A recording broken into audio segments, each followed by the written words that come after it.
ஆன்மீக அன்பர்கள் அனைவருக்கும் இனிய வணக்கங்கள். நம்ம இந்த வீடியோ மூலமாக 2026ஆம் ஆண்டிற்கான குரு பயிற்சி பலன்களை பார்க்க இருக்கிறோம். குறிப்பாக இந்த வீடியோவானது பார்த்தோம் அப்படின்னாக்கா தனுசு ராசி அன்பர்களுக்கான வீடியோ. இந்த தனுசு ராசி அன்பர்களுக்கு இந்த 2026ஆம் ஆண்டில் நடக்கக்கூடிய குரு பயிற்சியானது வருகின்ற 2026 ஜூன் மாதம் 1ஆம் தேதி என்று திருக்கணிதப்படி குரு பகவான் மிதுன ராசியிலிருந்து கடக ராசிக்கு பயிற்சி அடைகிறார். வாக்கிய கணிதப்படி 2026ஆம் ஆண்டு மே மாதம் 26ஆம் தேதி என்று பகல் 11:07 மிதுனத்திலிருந்து கடக ராசிக்கு பயிற்சி ஆகிறார். இது எதுக்காக உங்களுக்கு விளக்கம் கொடுக்குறோம் அப்படின்னாக்கா, குரு பயிற்சி அப்படின்னாவே எல்லாருமே அந்த கோயில்களுக்கு போயிட்டு தன்னோட பேர் சொல்லி அர்ச்சனை பண்ணிட்டு வரணுன்ற ஒரு ஆசைகள் உருவாகும். அப்படிப்பட்ட நபர்கள் நீங்கள் பாட்டுக்கும் தெரியாமல் விட்டுறக்கூடாது இல்லையா? அதனால தான் சொல்ல வரேன். திருக்கணிதப்படி கோயில்கள்லாம் பரிகாரங்கள் செய்வது கிடையாது. வாக்கிய கணிதப்படி தான் கோயில்களுக்கு எல்லாமே புனஸ்காரங்கள் நடைபெறுகிறது. அதனால் வாக்கிய கணிதப்படி 2026 மே மாதம் 26ஆம் தேதி அன்றைக்கி செவ்வாய்க்கிழமைக்கு 11:05 மிதுனத்திலேருந்து கடக ராசிக்கு பயிற்சியார். அந்த நேர காலகட்டத்தில் நீங்கள் வழிபாடு செய்வதற்கு ஒரு உன்னதமான காலகட்டன்றது சொல்ல விரும்புகிறேன். இப்போ இந்த தனுசு ராசி என்பவர்களுக்கு இந்த குரு பகவான் தன்னோட ராசிக்கு 7ஆம் இடத்துலேருந்து 8ஆம் இடத்துக்கு பயிற்சி அடைகிறார். இது விசேஷமான அமைப்பு தானே அப்படின்னாக்கா, இதனால் வரலும் 7ல் இருந்தால் ஓரளவுக்கு வளர்ச்சின்னு சொல்லலாம். 8ஆம் இடத்துக்கு போகிறது சிறப்பில்லைன்னு சொல்லுவாங்க. இதில் ஒரே ஒரு விஷயம் சொல்ல விரும்புகிறேங்க சார். இப்போ தான் சார் எங்களோட வாழ்க்கையிலேயே ஓரளவுக்கு அப்படியே படிப்படியாக முன்னுக்கு நோக்கி வரேன் அப்படின்ற நோக்கி இருந்துகிட்ருக்கோம். இந்த நேரத்தில் 8க்கு குரு வராரே, ஏதாவது பிரச்சனை தந்துருவாரோன்ற மாதிரி பயம் கொள்ள வேண்டாம் அப்படின்றதுக்காக தான் விளக்கங்கள் கொடுக்க விரும்புகிறேங்க. உண்மையாலுமே சொல்ல போகணும் அப்படின்னாக்கா, கடந்த ஒரு 7 வருட காலகட்டங்கள், ஒரு வருடத்துக்கு முன்பாக பாருங்கள், கடந்த ஒரு வருட காலம் பிரச்சனைகள் கிடையாது. கடந்த ஒரு வருடத்துக்கு முன்பாக கடந்த 7 வருஷ காலகட்டங்கள் தனுசு ராசியின் வாழ்க்கை மிகப்பெரிய ஒரு சோதனைக்கான காலகட்டம் தான் சொல்லணும். இப்போ தனுசு ராசி அன்பர்களின் வாழ்க்கையில் மிகப்பெரிய கஷ்டம், நஷ்டம், வம்பு, வழக்கு, சண்டை, சச்சரவு, கோர்ட்டு, கேஸு, மன நிம்மதி குறையிறது, பொருளாதார நெருக்கடிகள் ஏற்படுறது, கடன்கள் அதிகரிக்கிறது, உற்றார் பகைமை பாராட்டுறது, சொந்த பந்தத்தினால பிரச்சனைகள் உருவாகுன்ற மாதிரி பல்வேறுபட்ட கஷ்டத்தை சந்திக்கணும். இதை நார்மலாக கொஞ்சமாக சொல்லி முடிச்சிருக்கேன். இதை அனுபவித்த உங்களுக்கு மட்டும்தான் அதோட வழிவருத்தங்கள் தெரியும். இந்த உலகத்தில் நம்ம வாழலாமா, வாழக்கூடாதா, ஏண்டா வாழணும், எதுவுமே ஒருபடி ஏறினா 4 படி சறுக்குது அப்படின்ற மாதிரி தன் உயிரை கூட மாய்த்து கொள்ளலாமா அப்படின்ற ஒரு இக்கட்டான சூழல்களுக்கு சென்ற நபர்கள் இந்த தனுசு ராசி அன்பர்கள். அதெல்லாம் கடந்து நீங்கள் வந்துட்டீங்க, ஒன்றும் கவலைப்பட வேண்டாம். கடந்த ஒரு வருஷ காலமும் ஓரளவுக்கு வளர்ச்சி நோக்கி தான் படிப்படியாக முன்னுக்கு வந்துட்டுருக்கீங்க. இப்போ 8ஆம் இடத்துக்கு குரு வரான்னு சொல்கிறாரு, இது எதுவும் பிரச்சனைகளை தொடுத்துருமோன்ற மாதிரி பயம் கொள்ள வேண்டிய அவசியம் இல்லை அப்படின்றத ஆணித்தரமாக சொல்ல விரும்புகிறேங்க. ஒரு மனிதன் இந்த ஜென்மத்தில் பிறப்பெடுக்கணும் அப்படின்னாக்கா, முன் ஜென்மத்தில் செய்த பாவ புண்ணியத்தின் தொகுப்புகளை இந்த ஜென்மத்தில் அனுபவிக்கிறதுக்காக தான் பிறக்கிறோம். அப்போ இந்த முன் ஜென்மத்தில் செய்த பாவ புண்ணியத்தை இந்த ஜென்மத்தில் அனுபவிக்க போகிறோன்னா எப்போங்க அனுபவிக்கணும்? இந்த 7 சனி காலகட்டத்தில் தான் அனுபவிக்க முடியும். அப்போ இந்த 7 சனி காலகட்டம் தான் சொல்லனா துயரங்கள் ஏற்படும். அப்போ இந்த 7 சனியே அனுபவித்து முடிச்சிட்டிங்கன்னா இனிமேலுக்கு அஷ்டம சனி வந்தால் என்ன, அர்த்தாசிரம சனி வந்தால் என்ன, 7 சனி நடந்தால் என்ன, இதுக்கு பிறகு எதுவும் தோஷங்கள் கிடையாது. இந்த குருவும் அஷ்டம குருவாக இருக்கிறது பாய் போய் தராது. ஏன்னா முன் ஜென்ம கருமாவையே நீங்கள் அனுபவிச்சிட்டிங்க. இனிமேலுக்கு என்ன கருமா இருக்க போதுங்க? நல்லது கெட்டது எல்லாமே கெட்டது செய்த குற்றத்துக்கு தண்டனை அனுபவித்த மாதிரி முடிஞ்சு போச்சு. இனிமேலுக்கு நீங்கள் செய்யக்கூடிய தான தர்மங்கள்னால தான் அது நல்லது கெட்டது நடக்க போகுது. இப்போ தானே முடிஞ்சிருக்கு. பெரிய லெவலில் உங்களுக்கு கருமா சேரத்துக்கான விதிகள் இல்லை. அதனால் இந்த குரு பயிற்சி நினச்சி நீங்கள் வருத்தப்பட வேண்டாம் அப்படின்றது தான் ஆணித்தரமாக சொல்ல விரும்புகிறேன். அப்படியே இந்த குரு பயிற்சி உங்களுக்கு 8ஆம் இடத்துல இருந்து தசையை நடத்தினாலும் கூட 8ஆம் இடத்தில் உங்கள் ராசிநாதனான குரு பகவான் கெட்டு போகலை, நீசமடையலை, வக்ரமடையலை. அந்த குரு பகவான் உச்சபலம் பெறுகிறார். அப்போ உச்சபலம் பெற்ற கிரகங்களுக்கு வலிமை அதிகங்க. 8ஆம் இடம்ன்றது மறைவு ஸ்தானங்களே கிடையாது. கண்டிப்பாக திடீர் அதிர்ஷ்டம், திடீர் பணவரவுகளை ஏற்படுத்தி தரும். அதனால் இந்த தனுசு ராசி என்பவர்கள் இந்த குரு பயிற்சி நினச்சி ஒருபோதும் கவலைப்படாதீங்க. நீங்கள் நினச்ச யோகத்தை காட்டிலும் பன்மடங்கு அதிர்ஷ்டத்தை பெறக்கூடிய ஒரு குரு பயிற்சி அப்படின்றது சொல்லலாம். என்றைக்கோ யாருக்கோ கொடுத்து வச்ச பணம் இந்த நேரத்தில் வட்டி முதலுமா கிடைக்கும். உயில் சொத்துக்கள் கிடைக்கிறதுக்கான காலகட்டங்கள். 8ஆம் இடம் என்பது உயில் சொத்தை குறிக்கக்கூடிய இடங்க. வெகு நாட்களாக நோய் நொடியில் பாதிக்கப்பட்டு ஆயுள் கண்டத்தில் இருக்கக்கூடிய நபர்கள் கூட இந்த நேரம் நூலிலையில் தப்பிக்கிறதுக்கான வாய்ப்பு உண்டு.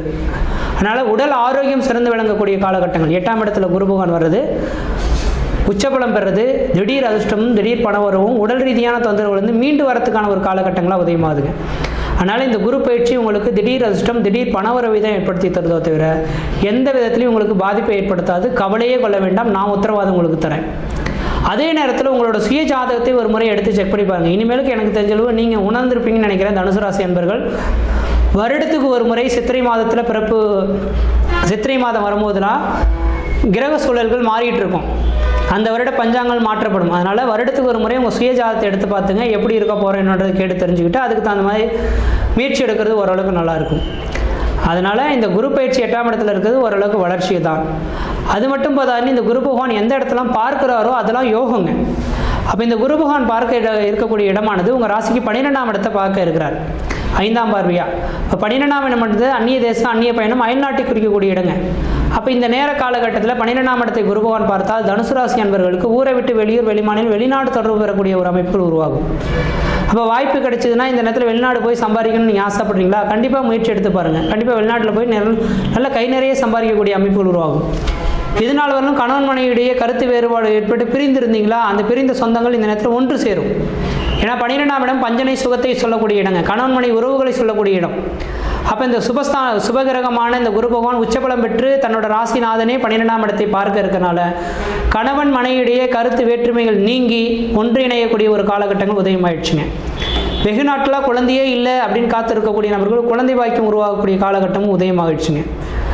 அதே போல் 12ஆம் இடம் என்பது ஒரு மனிதன் நித்திரை சுகம், ஒரு நிரந்தரமான உறக்கம் அப்படின்றது விதிங்க.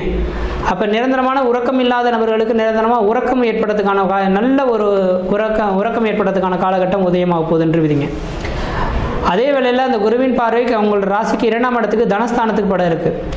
அப்போ 2ஆம் இடம் தனம், வாக்கு, குடும்பம், கல்வின்னு சொல்லக்கூடிய அமைப்புங்க. வெகு நாட்களாக தடைபட்டிருந்த திருமணமாகாத நபர்கள் திருமண வாய்ப்புகள் ஏற்படுத்தி தரது, குழந்தை பேர் இல்லாத நபர்கள் குழந்தை பேர் உருவாகிறது, தொழில் வளர்ச்சி ஏற்படுது, பொருளாதார அபிவிருத்தி ஏற்படுது, குடும்பத்தில் ஒரு சுப நிகழ்வுகளும் சுபகாரியங்களும் செய்து அழியா சொத்துக்கள் வாங்குவது, வீடு மனை வாசல் வாங்கி வீடு மனை வாசல் கட்டுவது, குடிபெயர்றது, குலதெய்வத்துக்கு செய்ய வேண்டிய சடங்குகள் செய்கிறது, இதை மாதிரியான ஒரு சுப நிகழ்வுகளை ஏற்படுத்தக்கூடிய ஒரு காலகட்டங்கள் உதயமாயிடுச்சுன்றது விதிங்க.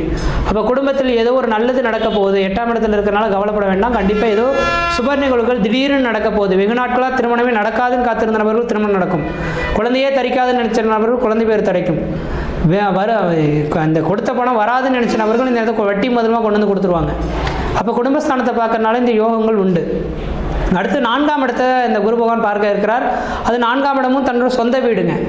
அப்போ சுகஸ்தானத்தை குரு பகவான் பார்க்கறனால பழமையான வீடுகளை இடிச்சிட்டு புதுமையான வீடு மனை வாசல் வாங்கி வீடு மனை வாசலில் கட்டக்கூடிய யோகங்கள் உருவாகும். உங்களோட தாயின் உடல்நிலை ஏதாவது பாதிப்புகள் இருந்தால் அந்த தாயின் உடல்நிலையில் பிரச்சனைகள் நீங்கக்கூடிய ஒரு காலகட்டம் உருவாகும். பழமையான வண்டி வாகனங்கள் விற்று புதுமையான வண்டி வாகனங்கள் வாங்குவதற்கும் வீடு மனை வாசல் வாங்கி வீடு மனை வாசலில் கட்டுவதற்குமான ஒரு உகந்த காலகட்டமாக இந்த நேரம் உதயமாகுதுங்க. அதனால் உங்களோட உடல் ஆரோக்கியம், ஏன்னா 4ஆம் இடம் என்பது மனசை சொல்லக்கூடிய இடங்க. உடல் ஆரோக்கியம் சிறந்து விளங்கக்கூடிய காலகட்டங்கள், உடல் பிரச்சனைகள் முழுமையாக விட்டு விலகி வரக்கூடிய காலகட்டம் உருவாகும். பழமையான வீடு மனை வாசலை விற்றுட்டு புதுமையான வீடு மனை வாசல் வாங்கக்கூடிய யோகங்களும் கட்டக்கூடிய யோகங்களும் உருவாகும். வாகன யோகத்துக்கான ஒரு உன்னதமான காலகட்டமாக இருக்குது. திருமணமாகாத நபர்களுக்கு திருமண வாய்ப்புகளும், குழந்தை பேர் இல்லாத நபர்களுக்கு குழந்தை பேர் உருவாகிறதுக்கான வாய்ப்பு உண்டு. எனக்குன்ற ஒரு நிரந்தரமான உத்தியோகம் அமையிலேன்னு காத்திருக்கக்கூடிய நபர்கள் நிரந்தரமான உத்தியோக அமைப்புகள் பெறத்துக்கான காலகட்டமாக இருக்குது. சொந்த தொழில் செய்யக்கூடிய நபர்கள் சொந்த தொழில் வளர்ச்சி ஏற்படும். தனியார் துறை வேலையை கொண்டிருக்கக்கூடிய நபர்களுக்கு உங்களுக்குன்ற ஒரு நிரந்தரமான ஒரு ஒப்புமை கிடைக்கிறதுக்கான வாய்ப்புகள் உண்டு. வெளிநாடு வெளிமாநிலத்தில் வசிக்கக்கூடிய நபர்களுக்கு அந்த நாட்டு குடியுரிமை அங்கேயே செட்டில்ட் ஆகக்கூடிய அமைப்புகள் உருவாகும். வெளிநாடு பயணங்களும் சிறப்பை தரக்கூடிய அமைப்புகள் உருவாகும். இந்த காலகட்டத்தில் உங்கள் ராசிக்கு 8ஆம் இடத்துல உங்கள் ராசிநாதனே நீர் ராசியில் போய் இருக்கனால பூச நட்சத்திரத்தை தான் அந்த குரு பகவான் உச்ச பெறுகிறார். அப்போ பூச நட்சத்திரத்தின் அதிபதி முருகப்பெருமானாக வரதுனால திருச்செந்தூர் முருகப்பெருமான் கோயிலுக்கு ஒரு முறை போயிட்டு வந்தீங்கன்னா உங்களோட முன்ஜென்ம கருமாக்கள் நீங்கக்கூடிய வாய்ப்புகளானது உருவாகுன்றீங்க. படிக்கக்கூடிய மாணவ செல்வங்கள் படிப்பில் வளர்ச்சியை நோக்கி எட்டுவீங்க. படிப்பில் எந்த விதத்தையும் குறைகள் இருக்காது. நல்ல ஞாபக சக்தி திறன்கள் ஏற்படுறதுக்கான வாய்ப்புகள் உண்டு. படிக்கக்கூடிய மாணவ செல்வங்கள் ஊரை விட்டு வெளிநாட்டில் போய் படிக்கக்கூடிய யோகங்கள் உருவாகும். சார் ஏற்கனவே கடன்கள் அதிகமாக இருக்கே சார், இந்த கடன்கள்லாம் அடைக்கிறதுக்கான யோகம் உண்டானாக்கா படிப்படியாக கடன் அடைக்கிறதுக்கான யோகங்களும் உருவாகுதுன்றீங்க. அதே நேரத்தில் இடம் வாங்குவதற்கும் தொழில் செய்வதற்கும் ஒரு உன்னதமான காலகட்டமாக இருக்குது. இந்த தனுசு ராசி என்பவர்களுக்கு உங்கள் வாழ்க்கையில் இனிமேல் அடுத்த 30 வருட காலகட்டங்கள் வளர்ச்சி நோக்கிய பயணத்தை தான் எட்ட போகிறீங்களா தவிர தளர்ச்சி நோக்கிய பயணங்கள் எதுவும் கிடையாது. அதனால் இந்த நேர காலகட்டத்திலேருந்து நீங்கள் எது வேணாலும் செய்து பாருங்கள். தொட்டது தொடங்கக்கூடிய காலகட்டங்கள், நினச்சி சாதனை பண்ணக்கூடிய காலகட்டம் உருவாகும். முயற்சி எடுத்து பாருங்கள், கண்டிப்பாக வெற்றி பெறுவீங்கள். நன்றி, வணக்கம்.